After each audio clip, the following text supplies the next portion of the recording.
Talk about massive celebrations. Take a look at those numbers out there. The crowds, Philadelphia Eagles fans, they are celebrating after their team won the Super Bowl, spoiling the Kansas City Chiefs' bid for a three-peat. And of course, we know that even Taylor Swift's presence couldn't help the Chiefs.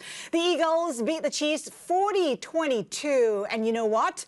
President Trump was there, becoming the first sitting president to attend a Super Bowl in the event's 59-year history. To talk more about the game and Trump's appearance, let's bring in News Desk editor Jill Disis.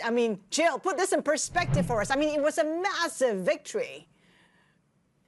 Yes, it was. I think that if you were an Eagles fan, you probably really enjoyed that game, considering they led early and then effectively were on track at one point for a complete blowout before the Chiefs were able to, score some in the back half of the game. I think when you're looking at this from a political perspective, looking at that Trump visit, that to me was pretty remarkable, because you look at this in contrast to last year when, Joe Biden actually didn't even do what's a pretty traditional pre-Super Bowl interview with the press. We not only had that out of Donald Trump, but we also had him attending, half the game. He did leave at halftime, and I believe was rooting for the Chiefs at one point, or at least that's what he said in the lead up to this game. But it does kind of show you just, how significant this game it really is in the public consciousness. The NFL is just such a juggernaut within American media.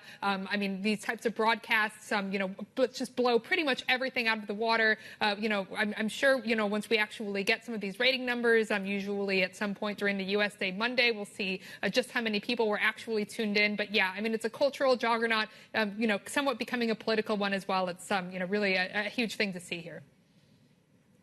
Jill, we know that Trump actually has a history of involvement with the NFL, right? That perhaps shows the interest that he's showing right now.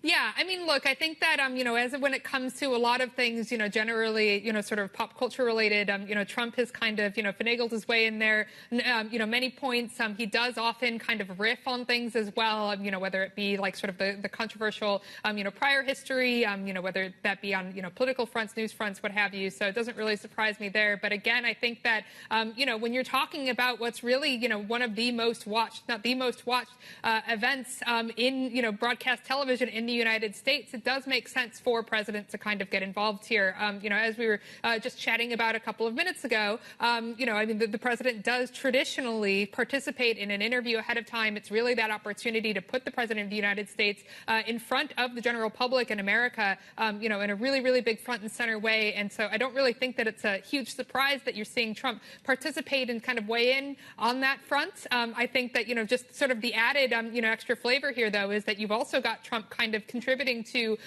sort of a more chaotic scene here with, some of his comments over the weekend, and really just, leading up to the Super Bowl about 25% tariffs on steel and aluminum. I'm sure we're going to get more from the president and the Trump administration throughout this week, but does kind of cast a lot of that into perspective as well. Just the difference between the game here and then obviously, the president also rolling out some really, really big, uncertainties over economic policy.